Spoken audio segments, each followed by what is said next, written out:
The timing is not a coincidence. At 11:23 a.m. Eastern Time, Donald Trump announced the United States was pausing planned strikes on Iranian energy infrastructure for 5 days to allow what he described as a final diplomatic window. At 11:47 a.m. Eastern Time, 24 minutes later, the Israeli Defense Forces confirmed new strikes on Tehran had been launched. 24 minutes.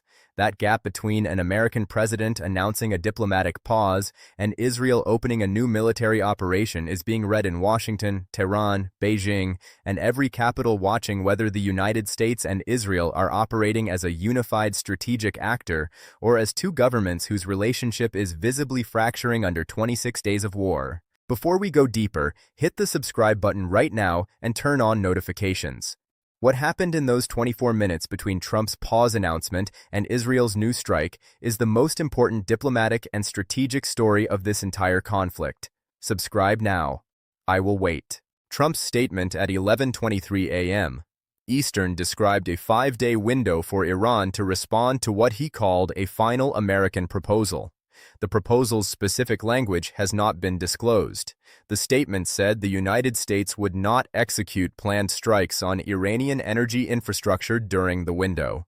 It did not address Israeli operations. It did not call on Israel to pause. It was an American pause announced unilaterally without publicly coordinating Israel's posture. 24 minutes later, Israel announced new strikes on Tehran. Iranian state media confirmed impacts in 3 districts of the capital. Israel described the strikes as targeting command and control infrastructure. That is the verified baseline. The 24-minute gap is the document. Let me explain why. In modern U.S.-Israel military and diplomatic coordination, a presidential public statement of this magnitude would normally be preceded by bilateral consultation at the highest levels. The Israeli Prime Minister's office would know the statement was coming. The IDF would know a diplomatic window was being announced. They would calibrate their operational tempo accordingly. The fact that Israel launched new strikes on Tehran 24 minutes after Trump announced a pause tells you one of 3 things. Either Israel was not consulted about the pause announcement and chose to demonstrate that it operates independently of American diplomatic timelines, or Israel was consulted, rejected the pause framework, and chose to act before the window formally closed. Or Israel deliberately timed the strike to undercut the diplomatic credibility of Trump's pause by making it immediately visible to Iran and the world that America's closest ally was not observing the window Washington had just announced. All 3 interpretations lead to the same conclusion. The U.S.-Israel strategic alliance, the coordination architecture that has been the foundational assumption of every American policy calculation in this region for decades, is no longer functioning as a unified command. Dr. Martin Indyk, former U.S. Special Envoy for Israeli-Palestinian negotiations and former U.S. Ambassador to Israel, posted this morning on X with a precision that deserves quoting directly.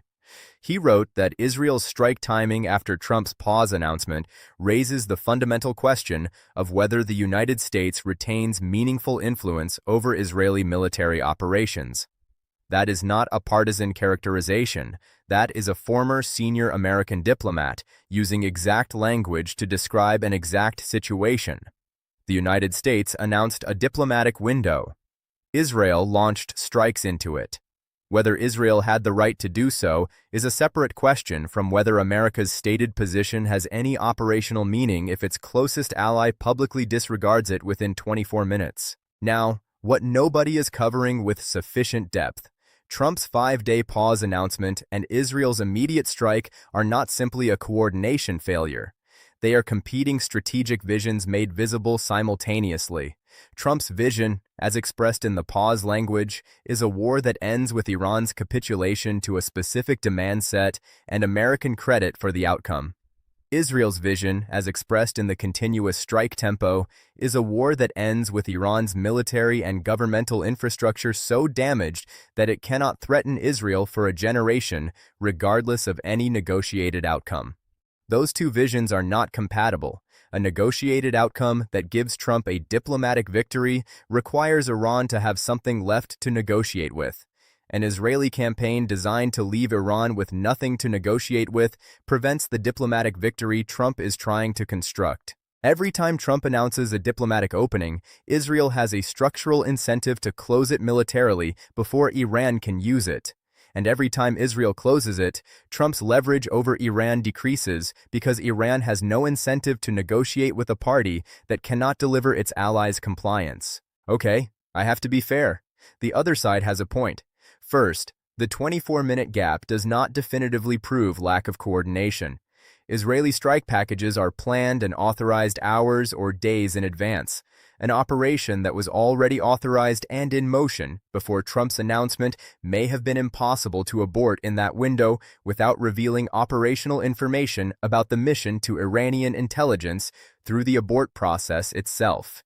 Military operations have momentum that diplomatic announcements cannot always stop in real time. Second, Trump's pause announcement did not explicitly call on Israel to cease operations.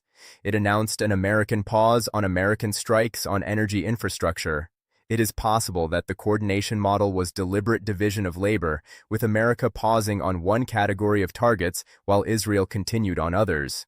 Third, Israel's stated target category, command and control infrastructure in Tehran, may have been specifically chosen to avoid the energy infrastructure that Trump's pause was designed to protect. The strike may represent compliance with the spirit of Trump's announcement rather than defiance of it. But here is where I have to be direct. Iran does not distinguish between American diplomatic windows and Israeli military operations. From Tehran's perspective, the party that is bombing its capital and the party that is offering a 5-day pause are part of the same coalition. If that coalition cannot coordinate its operational tempo with its own announced diplomatic timeline, Iran has no reason to believe the 5-day window represents a genuine offer rather than a tactical maneuver designed to produce a specific intelligence picture about Iranian decision-making. The diplomatic window is only credible if Iran believes that accepting it produces a genuine pause in military pressure. Israel's strike 24 minutes later tells Iran that the window produces no such pause, which means the window produces no diplomatic result, which means Trump's pause announcement achieved nothing except making the fracture in the U.S.-Israel alliance visible to every government on Earth at maximum resolution. Here is what you need to watch. Iran's response to the 5-day pause offer is the most critical near-term signal. If Iran publicly acknowledges the window and uses the language of the American proposal in its response, Iran is playing to the fracture, exploiting the visible gap between Washington and Tel Aviv to negotiate with America over Israel's head. If Iran ignores the window entirely and continues its missile campaign at current tempo, it has assessed the window as non-credible, which is the rational assessment given Israel's 24-minute timeline. Watch the White House response to Israel's strike. If the administration comments on it, the language will either paper over the fracture or acknowledge it. If the administration says nothing, the silence is the most significant diplomatic signal of the day. And watch Netanyahu's next public communication. If he addresses the timing directly, he is managing the optics of the fracture. If he says nothing, he is comfortable with the message the timing sent. Subscribe now. Turn on notifications. When Iran's response to the 5-day window is issued, I will break down every word of it, because Iran's specific language will tell you whether it is playing to the fracture or ignoring the window entirely. When the White House characterizes Israel's timing, I will analyze every phrase. When Netanyahu speaks about those 24 minutes, I will cover it immediately. Trump announced a pause. Israel struck 24 minutes later. The alliance that was supposed to speak with one voice spoke with two, and the world heard both. Evidence first, analysis second. You decide what it means. This is day 26.